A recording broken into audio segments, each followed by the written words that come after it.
Hello everyone, welcome to round table study. देखो बच्चे, ये हमारी जो हिस्ट्री की है वो सेकेंड वीडियो है। इसके पहले हम लोगों ने अपनी बेसिक एनसीईआरटी की बुक से हमने हिस्ट्री को कवर किया है। तो अब कुछ बच्चों के स्कूल में कुछ अलग अलग बुक्स जो है वो चलती हैं, तो ये एक बच्चे की बुक है ना।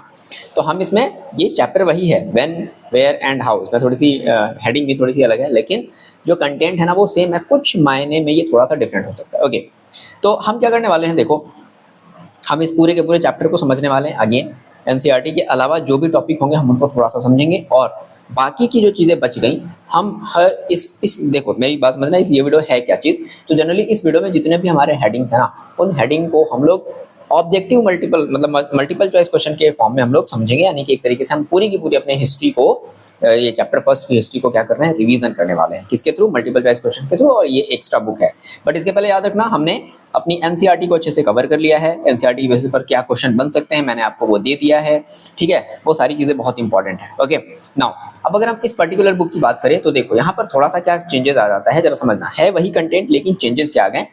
तो चेंजेस आया जैसे कि कुछ इसमें नाम दे दिए गए हैं ना, वो क्या क्या नाम है जरा देख लो। ये भी वही बताता है कि most people consider history and the past to be the same thing. कई लोगों को ये थोड़ा सा समझ लो, कई लोगों को लगता है कि देखो भाई पास्ट और हिस्ट्री दोनों सेम है, लेकिन नहीं, ऐसा नहीं है, ठीक है। तो कहता है कि जो पास्ट है ना वो रिफर करता है to the societies and the people of the earlier time and the event that took place and then, ठीक है। तो हिस्ट्री क्या करता है? History describe our attempt to investigate. देखो पास्ट और हिस्ट्री दो अलग अलग चीजें हैं। पास्ट कहता है कि पहले के लोग जिस तरीके से रहते थे, क्या उन्होंने खाया, क्या पिया, कितनी लड़ाइयाँ लड़ी, दैट इज, ये क्या है, ये पास्ट है। अब हिस्ट्री क्या है? तो हिस्ट्री जो हो गई, हम जो स्टडी कर रहे हैं कि वो कितनी लड़ाइयाँ करे हैं, उन्होंने क्या खाया है, उन्होंने क्या पिया, वो कैसे महल अपने जो मतलब किस तरीके से वो रहते थे, उनकी सोसाइटीज़ क्या थी, अगर हम इसकी स्टडी कर रहे हैं तो ये हिस्ट्री है। तो दो अलग अलग चीज़ें हैं, पास्ट और हिस्ट्री, ठीक है। तो ध्यान रखना, इससे रिलेटेड आपको क्वेश्चन देखने को मिल सकता है। अभी हम लोग डिटेल में डिस्कस करेंगे, ठीक है। कुछ एक्स्ट्रा जो चीज़ें हैं वो हम इस वाले बुक के थ्रू डिस्कस कर ले रहे हैं। ये सभी बच्चों के लिए बहुत इंपॉर्टेंट है, ठीक है। जो एनसीईआरटी पढ़ चुके हैं और जो एनसीईआरटी नहीं पढ़े, पहले वो अपने एनसीईआरटी पढ़ेंगे, देन इस वाले वीडियोस पर आएंगे। ओके, तो हम लोग क्या समझ गए कि पास्ट क्या है। पास्ट एक तरीके से बीता हुआ कल है, पर्टिकुलर किसी, भाई मेरा एक पास्ट होगा, आपका एक पास्ट होगा, आज से आप 5 साल पहले, दैट इज वो आपका पास्ट हो गया। लेकिन अब अगर हम आपके बारे में लिखने लगे कि देखो ये पर्सन था, इसने बहुत मेहनत करी, इसने ऐसी पढ़ाई करी, इसने ऐसी पढ़ाई करी, आज ये बन गया, आज वो बन गया, तो दैट इज फिर आपकी क्या लिखी जाएगी, आपकी हिस्ट्री लिखी जाएगी। तो दो चीजें, पास्ट एंड हिस्ट्री में डिफरेंस समझ में आया, ठीक है। History describe our attempts to investigate, study and explain the past. History क्या है? हम कोशिश करते हैं पास्ट को एक्सप्लेन करने की। जैसे भाई आप में से कुछ बच्चे होगा, हो सकता है कि आने वाले 10 साल में वो आईएएस ऑफिसर बन जाएंगे, या कुछ बहुत अच्छे पोस्ट पर चले जाएंगे, ठीक है, कुछ साइंटिस्ट बन जाएंगे। तो अब उनकी हिस्ट्री लिखी जाएगी, देखो भाई ये बच्चा था, इस बच्चे को ये टीचर पढ़ाता था, इस बच्चे ने बहुत मेहनत करी। तो दैट इज वो आपकी हिस्ट्री लिखी जा रही है। और आपने जो जिया है ना, आज से 10 साल पहले की चीज़ों को आपने जो फील किया, दैट इज आपका पास्ट। ओके, तो history has been a pursuit common to all human societies each passing, okay, generation adds its own input while interpreting the past, ठीक है। तो हिस्ट्री क्या है ना, हम इंटरप्रेट करते हैं। हो सकता है कि हमारा इंटरप्रेशन कभी कभी गलत हो, कभी कभी सही हो, वो तो डिपेंड करता है कि हमें कैसे प्रूफ मिले हैं, हमें हिस्ट्री में कैसे प्रूफ मिले हैं, जिसके बेसिस पर हम इंटरप्रेशन करते हैं, मतलब हम चीज़ों को एक्सप्लेन करने की कोशिश करते हैं, ठीक है ना।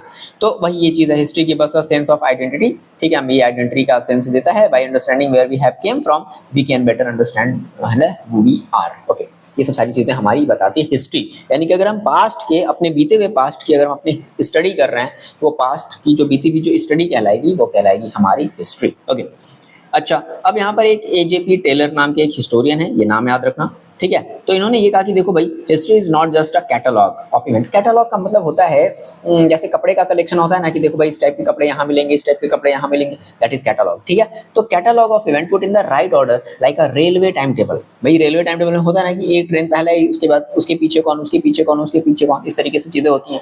तो दैट इज समथिंग कुछ वैसा ही है।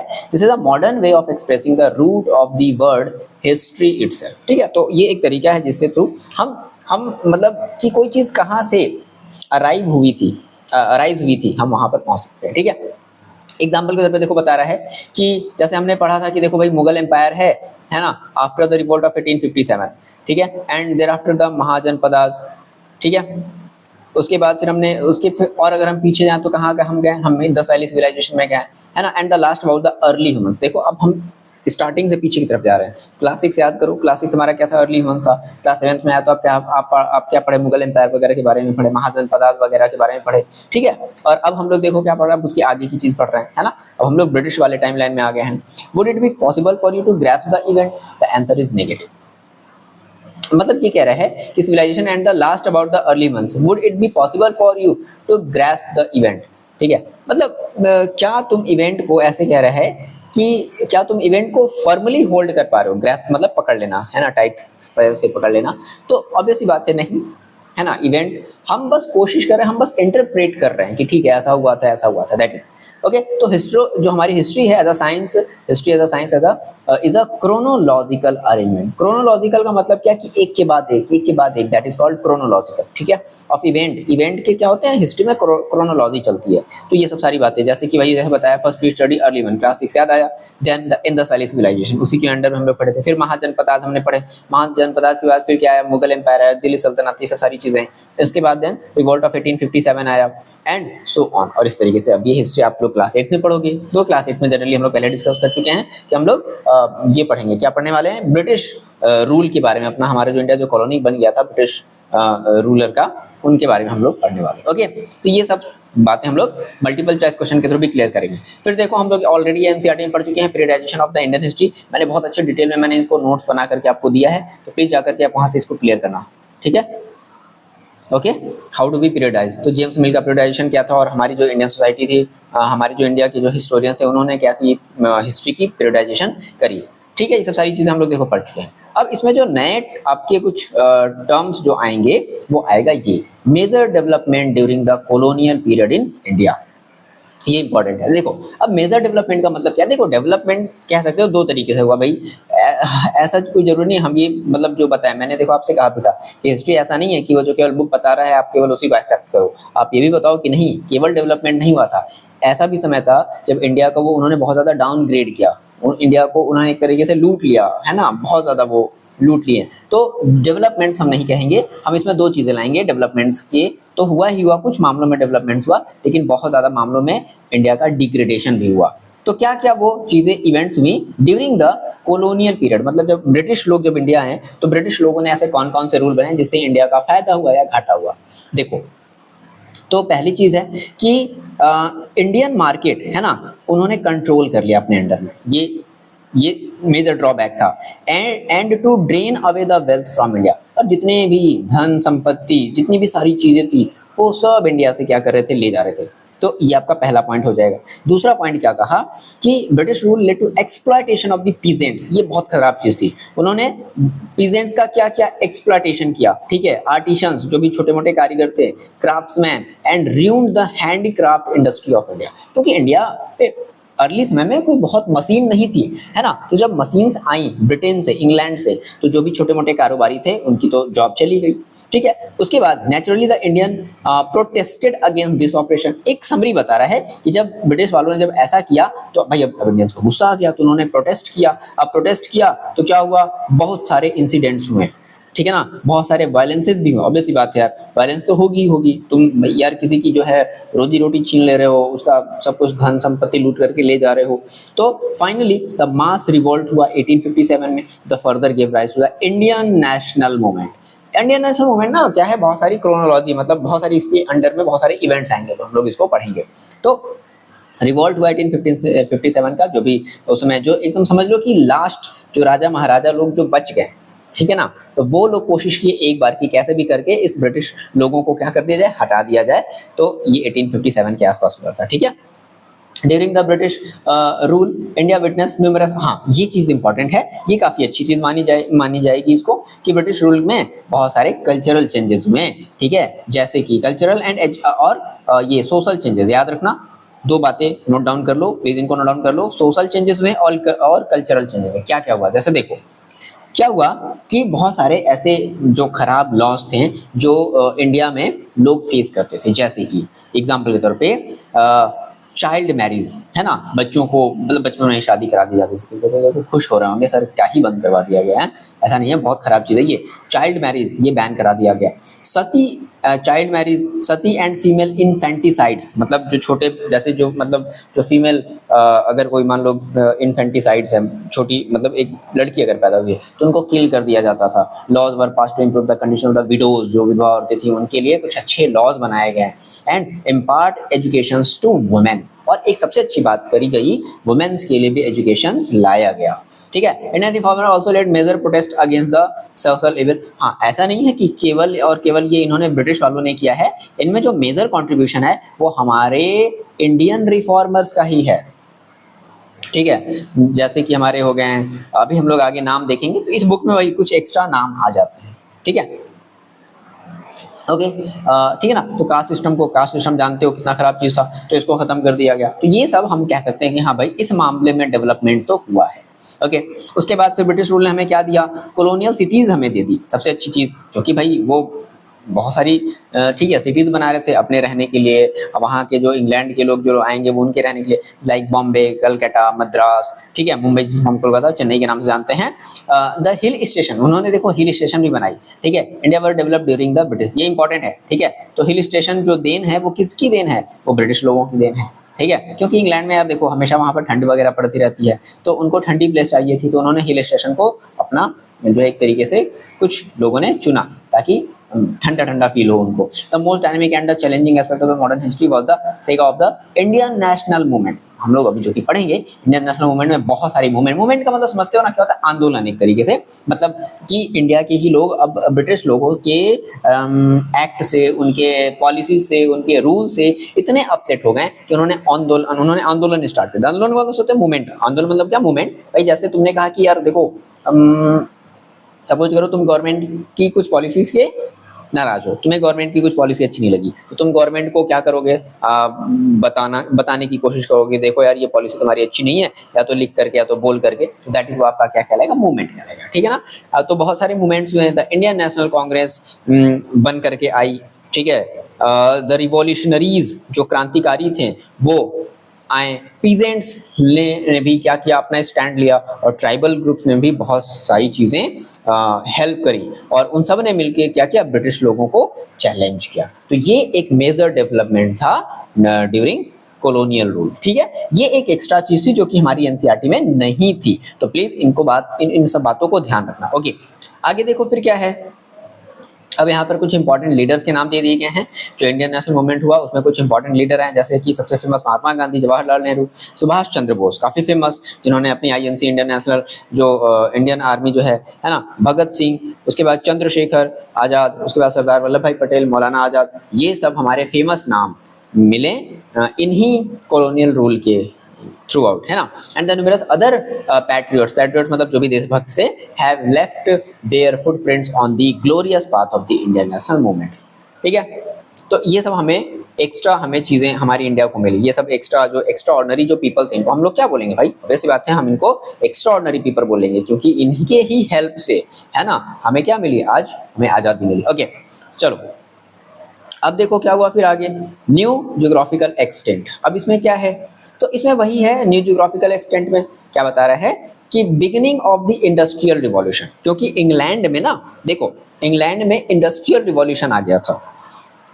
ठीक है, इंडस्ट्रियल रिवॉल्यूशन का मतलब समझते हो कि भाई वहां पर अब हम लोग इंडिया में क्या कर रहे थे कि हम लोग हाथ के थ्रू, देखो साड़ी बना रहे हैं, चादर बना रहे हैं, कपड़े बना रहे हैं, सब हम लोग हाथों के थ्रू करते थे। ठीक है, लेकिन जब ब्रिटिश वाले आए तो साथ साथ अपने साथ मशीनें भी लाए। किस टाइप की मशीनें लाए, देखो पावर लूम का मतलब क्या हो गया कि पहले लोग जो है वो हाथों से कपड़े बनाते थे, अब मशीनों से, दैट इज पावर लूम, है ना, वो मशीनों से कपड़े बनाने लगे। स्टीम इंजन आने लगा। पहले हम लोग जो इंडिया के लोग थे वो बैलगाड़ी का यूज करते थे, अब घोड़े का यूज करते थे, ज्यादा से ज्यादा हाथी का यूज कर लेते थे, लेकिन अब क्या आ गया, अब स्टीम इंजन आ गया। ठीक है, तो बड़े बड़े अमाउंट में एक जगह से दूसरी जगह एक बार में ही बहुत सारी सामानें जाने लगी। ठीक है, देखो कंबाइन हार्वेस्टर, देखो ये ले आए अपने इंग्लैंड से उठा करके, तो कहने का मतलब ये सारी चीजें हुई। तो ये वही है इंडस्ट्रियल रिवॉल्यूशन इंग्लैंड में हुआ in the mid 18th century, demanded for raw material increase. तो फिलहाल अभी ये इंग्लैंड की बात कर रहा है कि इंग्लैंड में ये सब सारी चीज़ें यूज़ होती थी। अब अगर ये बताओ, अगर ये सब सारी चीज़ यूज़ होंगी तो अब जितनी अमाउंट पहले यूज़ होती थी अब उससे बहुत ज़्यादा यूज़ होनी होंगी, सीधी सी बात है, बोलो है कि नहीं है। तो ये सब सारी इन सब सारी चीज़ों के लिए जो अमाउंट है वो बढ़ गई। तो अब वो अमाउंट कौन भेजेगा? तो ब्रिटिश की जो कॉलोनी थी वहाँ से लोग अपने कच्चे माल को भेजेंगे, रॉ मटेरियल को भेजेंगे, है ना। The new lands were to be brought under control of the supply of the cheap raw material and market for finished good. ठीक है, अब देखो ऑब्वियस सी बात है, जब यहाँ से कच्चे माल वहाँ जाने लगे, इंग्लैंड जाने लगे, और जो प्रोडक्ट वहाँ से मिला, जैसे पावर लूम के थ्रू बहुत सारे एक बार में बहुत सारे कपड़े निकल गए। सपोज करो आप अभी हाथ से एक दिन में 5 कपड़े बुन रहे हो, तो पावर लूम ने क्या किया, एक दिन में 100 कपड़े निकाल दिए। ठीक है, तो अब वो सारे अब उनकी जो कॉस्ट होगी वो भी सस्ती भी होगी। अब वो सारे इंडिया आने लगे, तो इंडिया के लोग क्या किए, उन चीज़ों को जब खरीदना स्टार्ट किए तो यहाँ के जो छोटे मोटे जो लोग थे, जो कपड़े बुनने का काम करते थे, चादर बुनने का काम करते थे, ठीक है, शर्ट बनाने का काम करते थे, वो सब क्या हो गए भाई, वो सब तो बेरोजगार। तो जब उनके कपड़े कौन खरीदेगा? कोई नहीं। एक तो वो कॉस्टली होंगे, ऑब्वियस सी बात है। ठीक है, तो ये वही चीज़ बता रहा है कि material and market for finished good. This was also an era of the new invention and discoveries. ये बता रहा है जब हमारी इंडिया के ऊपर जब ये इन लोगों ने जब कंट्रोल किया, जब कॉलोनी बनाई, तो उसमें बहुत सारी चीज़ें इन्वेंट हो रही थी, डिस्कवर हो रही थी। जैसे कि स्टीम इंजन, क्या क्या डिस्कवर हुआ, तो ये बात याद रखना, स्टीम इंजन डिस्कवर हुआ, पावर लूम डिस्कवर हुआ, कंबाइन हार्वेस्टर भी डिस्कवर हो गया। हम लोग साइंस में पहला चैप्टर पढ़े ना, कंबाइन हार्वेस्टर याद है, etcetera were invented. Seafaring people begin to search for new lands. अब भाई हमारी इंडिया में तो ऐसी खोज भी थी ना, तो जो समुद्र में मतलब ओशंस में, सीज में जो ट्रैवल करते थे, उनको बड़ा इंटरेस्ट आने लगा कि यार अब हम कोई एक ऐसी जगह ढूंढे जहाँ से हमें ये सब सारे सामान मिले। ठीक है, this led to a competition among the various European power whole to the colonies for their benefit. तो क्या आपको लगता है कि क्या जो हम यूरोप की बात करते हैं, क्या यूरोप में केवल एक ही कंट्री थी? नहीं, यूरोप में बहुत सारी कंट्री है, जैसे कि ब्रिटेन है, आयरलैंड है, पोलैंड है, स्पेन है, फ्रांस है, ये सब। तो ऐसा नहीं है कि ये सब चुप बैठे थे, ये सब भी कोशिश करते थे कि हम कैसे भी करके इंडिया के मार्केट के ऊपर क्या कर लें, कब्जा कर लें। ठीक है, तो ब्रिटेन वालों ने सबसे लड़ाइयाँ करी हैं, ब्रिटेन ने भी क्या करी है, लड़ाइयाँ करी हैं अदर यूरोपियन कंट्री से, ताकि इंडिया के ऊपर उनका इंडिविजुअल हक हो, है ना, एकाधिकार हो। वो और किसी को यहाँ पर ट्रेड नहीं करने देना चाहते थे। ठीक है, चलो, तो न्यू जियोग्राफिकल एक्सटेंट यानी कि लोगों ने ढूंढना स्टार्ट किया कि हम एक न्यू लैंड ढूंढे जिसके थ्रू हमारी इंडिया इन्वेंट हमारी इंडिया थी। इन्वेंट का मतलब है कि लोगों ने, बाहर के लोगों ने इंडिया को ढूंढा। ओके, अब देखो फिर वही है, कॉलोनियल पीरियड हम लोग पढ़ चुके हैं ऑलरेडी कि कॉलोनियल पीरियड का मतलब क्या होता है, इसको बताने की जरूरत नहीं है। ठीक है, अच्छा, कॉलोनियल पीरियड में जैसे क्या हुआ कि बहुत सारे, ऐसा नहीं है कि केवल हाँ जैसे हमारी इंडिया ही केवल कॉलोनीज थी, नहीं। ठीक है ना, history during this period event like the Russian, अब इसमें बहुत सारे रिवॉल्यूशन हुए, जैसे फ्रांस रिवॉल्यूशन, आप लोग जाओगे तो फ्रांस रिवॉल्यूशन हुआ, मतलब फ्रेंच रिवॉल्यूशन हुआ, रशियन रिवॉल्यूशन हुआ। ठीक है, अमेरिकन वॉर ऑफ इंडिपेंडेंस हुआ, अमेरिका भी क्या था, पहले गुलाम था। ठीक है, तो उन्होंने भी क्या किया, इंडिपेंडेंस के लिए लड़ाइयाँ लड़ी। फर्स्ट वर्ल्ड वॉर हुआ and then Second World War हुआ। तो ये सब सारी चीज़ें इसी टाइम लाइन के अंडर में हुई हैं। ठीक है, चलो, सोर्स ऑफ इंफॉर्मेशन ये ऑलरेडी हम लोग पढ़ चुके हैं। देखो 3 तरीके के हमारे सोर्सेज होते हैं, एक हमारा है ऑफिशियल रिकॉर्ड्स है।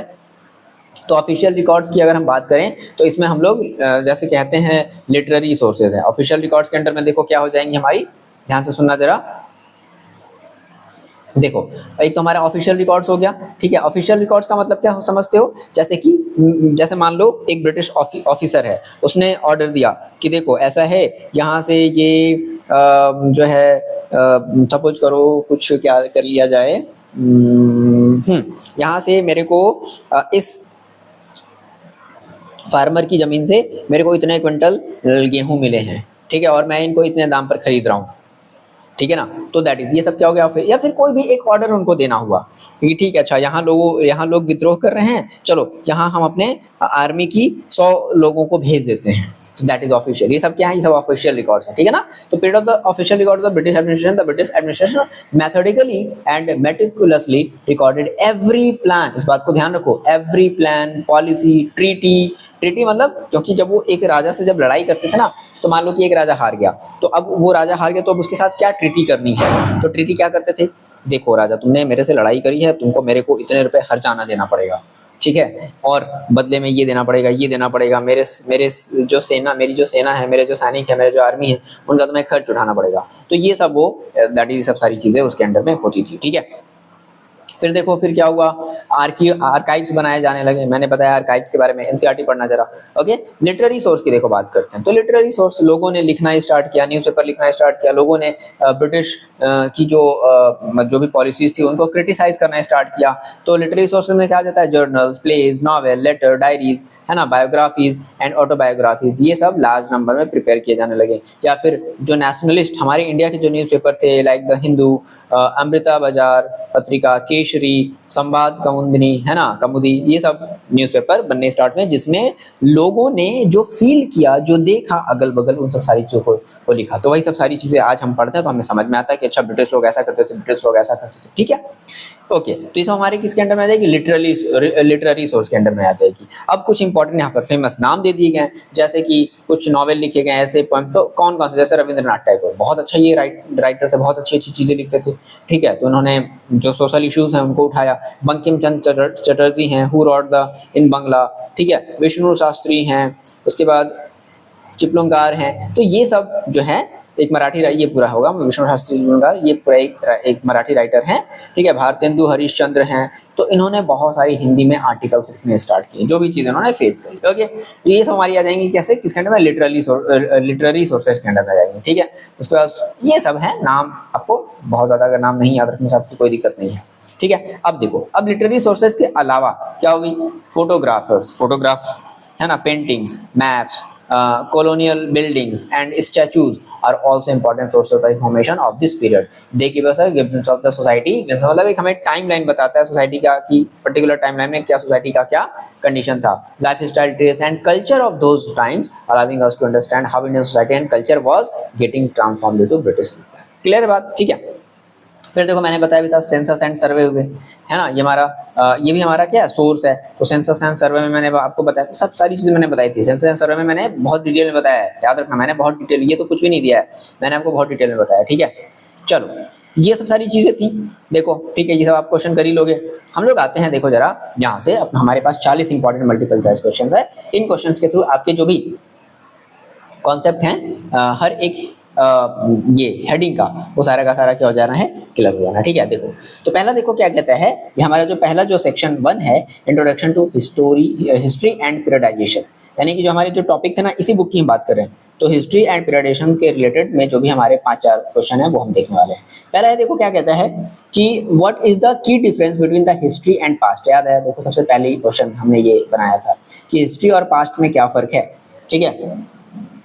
तो क्या हिस्ट्री फिक्स्ड है, क्या पास्ट चेंजेस होते हैं, बिल्कुल नहीं। History is the study of past, बिल्कुल यही तो हम कहना चाहते हैं कि हिस्ट्री क्या है, स्टडी ऑफ पास्ट है। तो past refer to actual event, past क्या है, पास्ट एक्चुअल इवेंट है, और हम जो स्टडी कर रहे हैं दैट इज वो हिस्ट्री है, ठीक है। अगला देखो क्वेश्चन क्या है, who propose the tripartite division of the Indian history into Hindu, Muslim and British. सब कोई बता देगा, कौन नहीं बता देगा ये चीज, ठीक है, जेम्स मिल।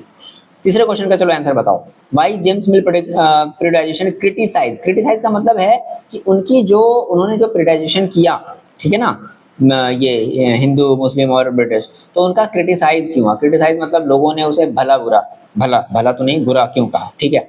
तो क्यों, देखो सीधी सी बात है, एक इग्नोर इकोनॉमिक चेंजेस, नहीं, बिल्कुल नहीं। It has a communal bias and inequalities, बिल्कुल, ठीक है। क्या था, ये कम्युनल बायस था एंड इनइक्वालिटी। देखो कम्युनल बायस का मतलब क्या होता है कि आप पर्टिकुलर किसी एक रिलीजन को लेकर के, ठीक है, एक रिलीजन को लेकर के अगर आपको ये कमेंट कर रहे हो तो दैट इज आपको क्या कहा जाएगा, आपको कम्युनल कहा जाएगा, ठीक है ना। जैसे आपने किसी के बारे में कुछ कहा और वो जो चीज़ है वो आप किसी एक धर्म से रिलेटेड है, तो दैट इज आप क्या कहलाओगे, आप कम्युनल हो, ओके। तो कम्युनल जो था, वो जो जेम्स मिल था, वो बस केवल अपना देखता था कि नहीं ब्रिटिश लोग, यानी कि एक तरीके से वो क्रिश्चियन लोग थे, तो ये वो चीज़ देखता था। अच्छा, modern period in India began with, तो इंडिया में जो मॉडर्न पीरियड है वो कब से माना जाता है, तो देखो, तो हमने पढ़ा था कि जब डिक्लाइन हो गया मुगल एम्पायर का और ब्रिटिश डोमिनेंस जब आई, तो उस पीरियड को हम लोग क्या मानते हैं, मॉडर्न पीरियड मानते हैं। लेकिन मैंने कहा था कि मॉडर्न पीरियड भी उसे कहना गलत होगा। क्यों गलत होगा? मॉडर्न का मतलब होता है जहां पर लोग अपनी free will, liberty, freedom, independent हो। लेकिन जब ब्रिटिश लोग थे तो ऐसा तो नहीं था हमारा इंडिया। तो फिलहाल ऑप्शन के हिसाब से the decline of Mughals and British dominance जब आया तो हमने उसको मॉडर्न पीरियड का नाम दे दिया। अगला है देखो, what term to historians prefer to the British rule in India. तो जो हिस्टोरियंस हैं वो ब्रिटिश रूल को इंडिया में किस नाम से जानते हैं? तो कॉलोनियल पीरियड। याद है क्या? तो हम मॉडर्न पीरियड ना कह करके क्या कह देंगे, कॉलोनियल पीरियड कह देंगे। कितनी देखो सही बात है। ठीक है, आगे बढ़ते हैं। सेक्शन 2 हमारा देखो क्या है, British colonial rule and exploitation. इसके बेसिस पर हम लोग जरा क्वेश्चन को देख लेते हैं। British colonial rule and exploitation, हमें ये पता है कि ब्रिटिश वाले हमारा क्या करते थे, एक्सप्लॉयटेशन कर रहे थे, मतलब हमारा शोषण कर रहे थे वो। तो क्वेश्चन है, the primary goal of British rule in India was to. भाई प्राइमरी गोल क्या था? देखो सीधी सी बात है, प्राइमरी गोल था क्या, इंडियन आर्ट एंड कल्चर को प्रमोट करना? ऐसा था ही नहीं, वो तो इसके अपोज थे। ठीक है, colonize India, control market and drain wealth, बिल्कुल यही सही है। ठीक है ना, colonize India, control market and drain wealth. Establish democratic, नहीं, उनका ऐसा कोई इरादा नहीं था। स्प्रेड क्रिश्चियनिटी, हाँ ये मकसद था, लेकिन सबसे ज्यादा जो मकसद वो यही था कि इंडिया को कॉलोनाइज करो, इसके मार्केट को कंट्रोल करो और यहाँ से जितनी भी वेल्थ है वो सब अपने देशों में ले जाओ। ओके, अगला है, which industry was ruined under British rule. ठीक है, तो कौन सी इंडस्ट्री ब्रिटिश रूल ने रून्ड कर दी, खराब कर दी? हैंडीक्राफ्ट, बिल्कुल हैंडीक्राफ्ट रूल करी है। अगला है इंफॉर्मेशन टेक्नोलॉजी, नहीं इंडिया में ऐसा कुछ नहीं था, ऐसा कुछ नहीं था। ऑटोमोबाइल मैन्युफैक्चरिंग नहीं थी, स्पेस रिसर्च कुछ था ही नहीं। तो हैंडीक्राफ्ट जो इंडस्ट्री है ब्रिटिश लोगों ने हमारे इंडिया की खराब कर दी। 1857 रिवॉल्ट लेड टू, 1857 रिवॉल्ट क्या लेड किया, मतलब इसके बाद क्या हुआ? तो इसके बाद हुआ हमारा the immediate Indian independence, the rise of the Indian national movement. हाँ, ये हुआ the rise of the Indian national movement. ठीक है, इमीडिएट ऐसा तो नहीं है ना कि 1857 के बाद हमारा इंडिया आज़ाद हो गया। भाई 1857 और 1900 में बहुत ज़्यादा डिफरेंसेस हैं। तो 1857 के बाद rise of Indian national movement start हुआ, जिसमें हमने देखा कि बहुत सारे फेमस पर्सनालिटीज़ आए, गांधी जी, जवाहरलाल नेहरू, भगत सिंह जैसे लोग आए। ठीक है, चंद्रशेखर आज़ाद, ये सब सारे लोग जैसे सभी इस जैसे लोग आए। ओके, अच्छा, अगला है colonial cities develop by the British include. देखो ये आपकी बुक में आया था कि ऐसी कौन कौन सी सिटीज हैं जिसको ब्रिटिश लोगों ने डेवलप किया है। दिल्ली एंड जयपुर नहीं, बॉम्बे, कलकत्ता एंड मद्रास, बिल्कुल बॉम्बे, कलकत्ता एंड मद्रास को ये ब्रिटिश लोगों ने क्या किया, डेवलप्ड किया है। The British introduced hill station to. देखो ब्रिटिश जो है वो हिल स्टेशन उन्होंने इंट्रोड्यूस किया, क्या करने के लिए? क्या promote tourism, escape India summer heat. बिल्कुल, मैंने अभी जस्ट थोड़ी देर पहले क्या कहा था, ठीक है, कि वो हीट से बचने के लिए, क्योंकि जो ब्रिटेन है ना वो एक ठंडी कंट्री, कोल्ड कंट्री है, तो वहाँ पर लोगों को चाहिए ठंडा। अब वहाँ से अगर इतने गर्म देश में आ रहे हैं तो उन्हें एक ऐसी जगह चाहिए जहाँ पर वो अपने हीट से बच सकें, है ना, गर्मी से बच सकें। तो उन्होंने हिल स्टेशन क्या किया, डिस्कवर किया। ओके, आगे देखो, अगला हमारा है topic social and cultural changes. तो देखो सोशल कल्चर हमने देखा कि जो सबसे इंपॉर्टेंट जो चेंजेस करी गई थी वो क्या थी। पहला है कि social practice was एबोलिश्ड by the British. ऐसी कौन सी सोशल प्रैक्टिस है जिसको ब्रिटिश लोगों ने एबोलिश किया? ठीक है, तो देखो क्या है, योगा नहीं, सती, बिल्कुल सती को लोगों ने जो ब्रिटिश लोग हैं उनको क्या किया, एबोलिश किया। ठीक है, वेस्टर्न एजुकेशन प्राइमरली इम्पैक्टेड। जो वेस्टर्न एजुकेशन है वो इम्पैक्ट कर रहा था किस पर सबसे ज्यादा? ब्रिटिश ऑफिशियल पर नहीं, वो तो खुद ही सीख करके आए थे।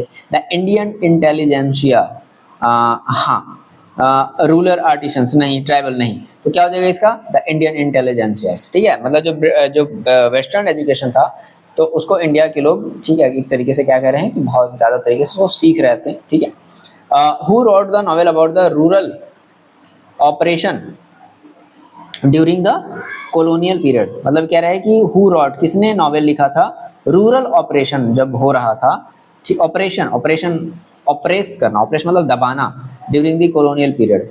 तो देखो गाँव की जो सबसे अगर एक शुद्ध गांव वाली अगर आप कहानी सुनना चाहते हो ना तो आप सुनो प्रेमचंद को। इनकी कहानियाँ मैं एक्सप्लेन तो नहीं कर सकता, लेकिन जो देसीपना मिलता है, जिसको हम लोग कह सकते हैं, सही वर्ड क्या है, देसीपना। तो जो सही देसीपन हमें जो मिलेगा ना, वो प्रेमचंद की कहानी में मिलेगा।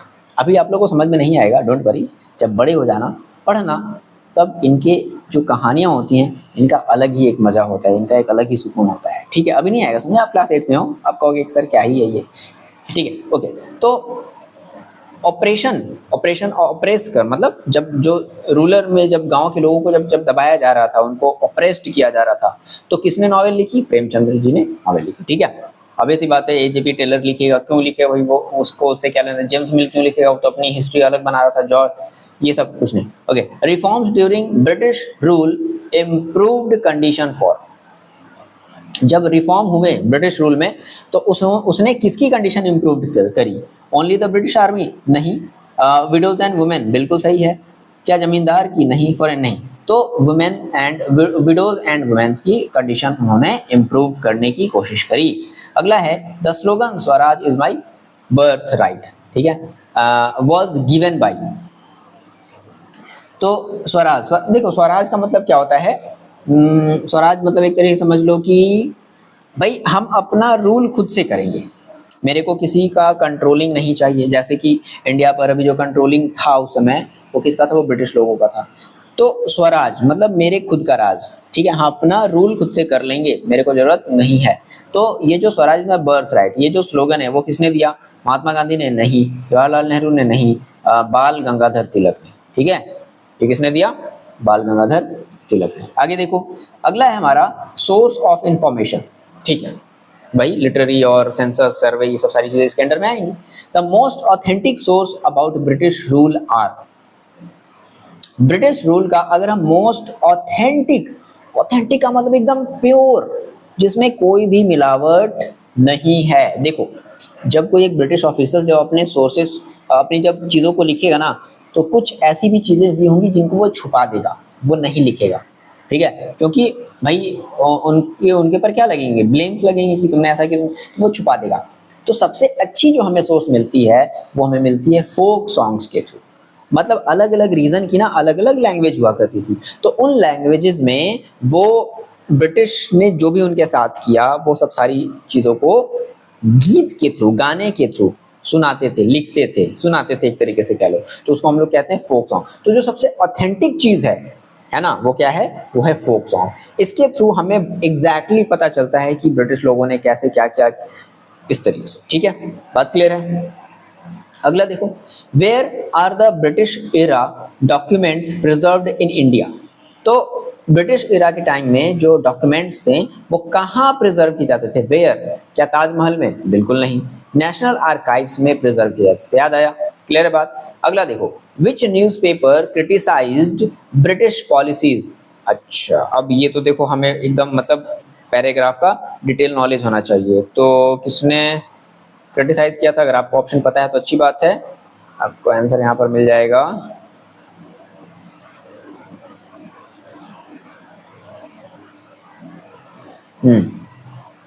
ठीक है, द हिंदू है, अमृता बाजार पत्रिका है, केसरी संवाद, केसरी है, संवाद कौमुदी है, were publish, these newspaper the British were criticise. ठीक है, हाँ, तो इन दीज न्यूज़पेपर, ये सभी, या तो वो द हिंदू हो सकता है, अमृता बाजार हो सकता, पत्रिका हो सकता है, केसरी हो सकता है, संवाद कौमुदी हो सकता है, इनमें से अगर कोई भी है तो उसने क्या किया है? उसने ब्रिटिश के रूल को क्रिटिसाइज किया है। ओके, कहाँ गया हमारा ये? ठीक है, टाइम्स ऑफ लंदन क्यों करेगा? वो तो अपनी बड़ाई करेगा ना, केसरी करेगा। ठीक है, इंडियन गैजेट नहीं करेगा, कॉलोनियल टाइम्स नहीं करेगा, तो कौन करेगा? केसरी करेगा। ठीक है, the census operation in India began in, तो देखो जो सेंसस ऑपरेशन है वो कब बिगेन हुआ था? 1905 के आसपास। ठीक है, 1905 नहीं, 1900 से पहले ना, 1872 के आसपास बिगन हुआ था। ठीक है, 1872 के आसपास। सेंसस वाले में आ जाओ जरा।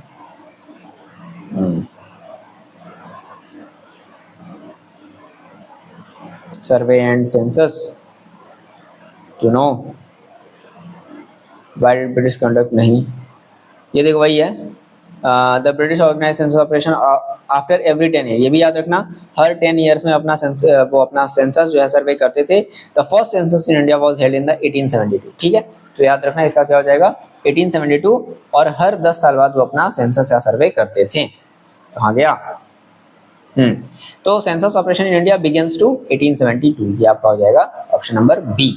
अगला है survey like botanical survey aimed to. भाई बोटानिकल सर्वे का क्या मतलब है? देखो बोटानिकल सर्वे का मतलब होता है ना प्लांट से रिलेटेड चीजों की स्टडी करना, ठीक है, तो study India flora and fauna for resource exploitation, बिल्कुल सही बात है, यही तो है। वो उनके सर्वे भी ना वो उनके मतलब के लिए होते थे, हमारे मतलब के लिए नहीं होते थे, ठीक है, मैंने ये चीज बताई है। अगला देखो इंडियन नेशनल मूवमेंट्स की बात कर लेते हैं। तो Indian National Congress was found to, Indian National Congress जो आज हम लोग जो जिसको हम लोग कांग्रेस पार्टी जिसको बोलते हैं, तो इसका पहले नाम था आईएनसी, इंडियन नेशनल कांग्रेस। ये बना कब बना? ब्रिटिश रूल के समय में बना। तो ठीक है, इसने क्या किया? वाज फाउंड टू, क्या फाउंड, वो क्यों बना? पहला कहता है कि सपोर्ट ब्रिटिश रूल, बिल्कुल नहीं, ये गलत है। Challenge British policies and demand self rule, okay,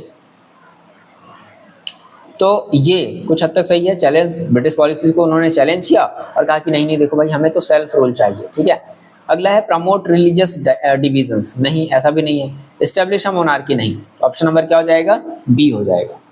clear है बात? ऑप्शन नंबर बी हो जाएगा, समझो। Who was not a leader of the national movement, देखो कह रहा है कि नेशनल मूवमेंट के लीडर कौन नहीं थे। Who was not a leader, देखो Bhagat Singh as a leader माने जाते हैं। जेम्स मिल कहाँ था भाई? ये तो हिस्ट्री लिखने में बिजी था ना, तो जेम्स मिल नहीं होगा, ठीक है। सुभाष चंद्र बोस भी थे और महात्मा गांधी भी एज अ लीडर थे, भगत सिंह भी एज अ लीडर थे, ठीक है। अगला है the term drain of wealth, ठीक है, drain of wealth refer to, drain of wealth का मतलब क्या होता है? देखो ड्रेन ऑफ वेल्थ का मतलब होता है कि पैसे में कमी आना, ठीक है। तो क्या कह रहा है पहला कि वाटर स्कैर्सिटी इन विलेज, बिल्कुल नहीं। इकोनॉमिक एक्सप्लॉयटेशन बाय ब्रिटेन, बिल्कुल सही बात है, ठीक है। ब्रिटिश इन्वेस्टमेंट इन इंडिया, ना ये भी नहीं है, और एक्सपोर्टर नहीं। तो economic exploitation bye Britain, that is the meaning of drain of wealth, ठीक है। अगला है who calculated the height of the Mount Everest, तो ऑब्वियस सी बात है, ये देखो जॉर्ज एवरेस्ट के नाम पर, ठीक है, जॉर्ज एवरेस्ट के नाम पर क्या होगा? आप लोग टिक लगा दोगे? गलत हो जाएगा, ठीक है। जो माउंट एवरेस्ट है तो ऐसा नहीं है कि जॉर्ज एवरेस्ट ने माउंट एवरेस्ट की हाइट मेजर करी थी, ठीक है। तो ये थे हमारे राधानाथ सिकादार, ये आपकी बुक में देखो दिया हुआ है, यहाँ पर आप देखोगे, यहाँ देखो जॉर्ज एवरेस्ट है ना, जिन्होंने सर्वे किया था। The surveyor general of India had no direct connection with the mountain, यहाँ देखो लिखा भी है, वो जान रहा है कि बच्चे ये गलती करेंगे, इसलिए वो साफ साफ कह रहा है कि had direct no direct connection है ना with the Mount Everest that bears his name which he never even saw. तो भाई क्यों रखा? तो it was the Radhanath Sikdar who actually calculated its height, वो राधानाथ सिकदार हैं जिन्होंने एक्चुअल में हाइट को क्या किया है? मेजर किया है। लेकिन नाम देखो किस पर रखा है? Mount Everest. अपने जो उनके ब्रिटिश ऑफिसर्स हैं, ये पता करना पड़ेगा, ये तो काफ़ी इंटरेस्टिंग टॉपिक है, ऐसा तो नहीं होना चाहिए था। चलो आगे बढ़ते हैं।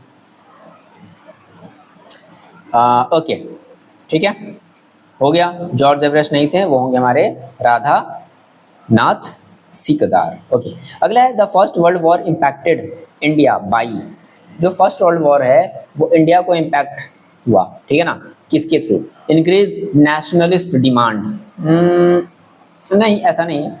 एंडिंग ब्रिटिश रूल, ऐसा भी नहीं है। 1980 में ब्रिटिश रूल तो नहीं हुआ। स्टॉपिंग ऑल सर्वे, नहीं ऐसा भी नहीं हुआ। Dividing the Indian National Congress, नहीं, इंडियन नेशनल कांग्रेस डिवाइड क्यों हुआ? क्या है सुटेबल ऑप्शन? एक मिनट जरा फिर से पढ़ो। क्या है कि the first World war impacted India, first World war ने इंडिया को इम्पैक्ट किया, कैसे? बाई, पहला increasing the nationalist demand, British rule तो एंड हुआ नहीं, ये तो गलत है, उन्होंने सर्वे स्टॉप किया नहीं। Dividing the Indian National Congress, बिल्कुल नहीं। तो इंक्रीजिंग द नेशनलिस्ट डिमांड, जब फर्स्ट वर्ल्ड वॉर हो गया तो नेशनलिस्ट की डिमांड्स क्या हो गई? बढ़ गई, ठीक है। आगे बढ़ते हैं। की टर्म्स एंड कुछ कॉन्सेप्ट्स हमारे हैं, जैसे कि इंटेलिजेंसिया रिफर टू, तो इंटेलिजेंसिया का मतलब होता है कि western educated Indian leading reform, that is the meaning of intelligentsia. अगला है द टर्म प्लूरलिस्टिक, ठीक है, क्या है प्लूरलिस्टिक। तो प्लूरलिस्टिक का मतलब क्या होता है, मिलिट्री स्ट्रेंथ नहीं है, इकोनॉमिक सर्वे नहीं है, कॉलोनियल स्टडीज नहीं है, India's diverse culture communities, pluralistic, plural diverse बहुत ज़्यादा क्या हुआ मिला जुला, ठीक है ना, कल्चरल कम्युनिटीज को हम लोग बोलते हैं प्लूरलिस्टिक। ओके, अगला है the British preserved official documents to, उन्होंने अपने ऑफिशियल डॉक्यूमेंट्स को कहाँ प्रिजर्व किया, तो train Indian historians, destroy evidence of नहीं, ensure effective administration and control, promote Indian culture. तो ब्रिटिश ने ऑफिशियल डॉक्यूमेंट्स को कहाँ प्रिजर्व किया, प्रमोट इंडियन कल्चर नहीं, ensure effective administration and control, बिल्कुल यही चीज होगी, ठीक है। आगे देखो, the revolt of 1857 was sparked by attacks on land, greased cartridge, हाँ यही रीजन था, ठीक है, greased cartridge, that is religious concerns. उसके बाद the phrase history change regularly means, कह रहा है कि हिस्ट्री जो है, the phrase history change regularly means, इसका क्या मतलब है, तो past event can be altered, नहीं भाई पास्ट इवेंट बदले कैसे जा, अल्टर्ड का मतलब बदल जाना, new interpretations emerge over time, ये भी सही है, only British records are valid, history repeats itself. तो क्या कह रहा था, फ्रेज हिस्ट्री चेंजेस रेगुलरली, इसका रीजन हो जाएगा history repeats itself. Okay,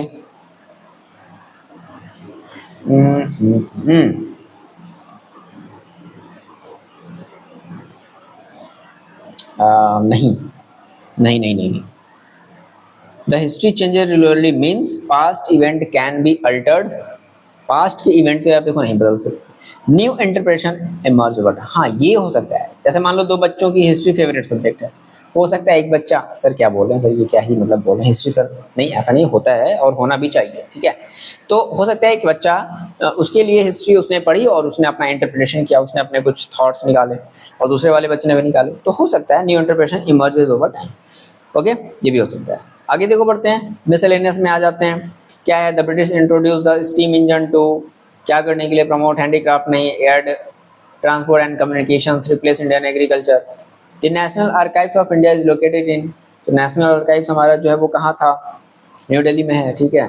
the first complete census in India was conducted in, वो कब हुआ था, कंप्लीट सेंसस इन इंडिया 1881 में, ठीक है।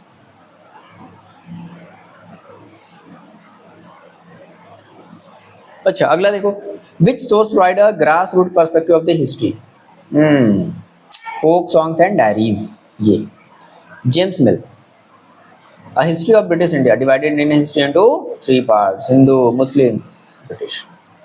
अगला है, the British conducted survey primarily to, क्या करने के लिए भाई, understand and administer the India effectively, उनको उससे कोई मतलब नहीं था। Which of these was not a colonial city, इनमें से कौन सा कॉलोनियल सिटी नहीं है, देखो बॉम्बे था, मद्रास था, कलकत्ता भी है, बनारस यानी कि वाराणसी कॉलोनियल सिटी नहीं था, ठीक है। तो 38 है, द टर्म कॉलोनियल, कॉलोनियल का मतलब क्या होता है, इंडियन सेल्फ रूल, नहीं बिल्कुल कॉलोनियल का मतलब ये नहीं होता, British political and economic dominations, बिल्कुल। तो British political and economic domination था हमारे इंडिया पर, that is called colonial. Who was the first governor general of India, सभी को पता है, वारेन हेस्टिंग्स, है ना। The British criticized Indian rebel of 1857 as, देखो मैंने बताया था आपको, ठीक है, कि जो ब्रिटिश लोग हैं ना, वो इंडियन ने जब 1857 में जब रिवॉल्यूशन किया तो उसको उन्होंने क्या कहा, ग्रीडी एंड ब्रूचुअल कहा, कि भाई ये तो सब लालची और ब्रूचुअल है, बहुत ज़्यादा ये जो है मारपीट करते हैं, है ना। तो उन्होंने क्या क्रिटिसाइज किया, ग्रीडी एंड ब्रूचुअल। ओके, फाइनली आपको ये सब सारे क्वेश्चंस आपको मिल गए होंगे, आपने इमेजिन मतलब अच्छे से अपने अपने ऑप्शन को टिक कर लिया होगा, ठीक है। बट फिर भी अगर कोई मिस्टेक हुआ है तो आप यहाँ से इसके आंसर की को देख सकते हैं, यहाँ पर मेंशन है। ओके, चलो तो इतना पढ़ लेना है और तैयारी अपनी करते रहो, जल्दी इसका टेस्ट होने वाला है। मिलते हैं नेक्स्ट वीडियो में, पढ़ाई करते रहो, तब तक के लिए अपना ख्याल रखो।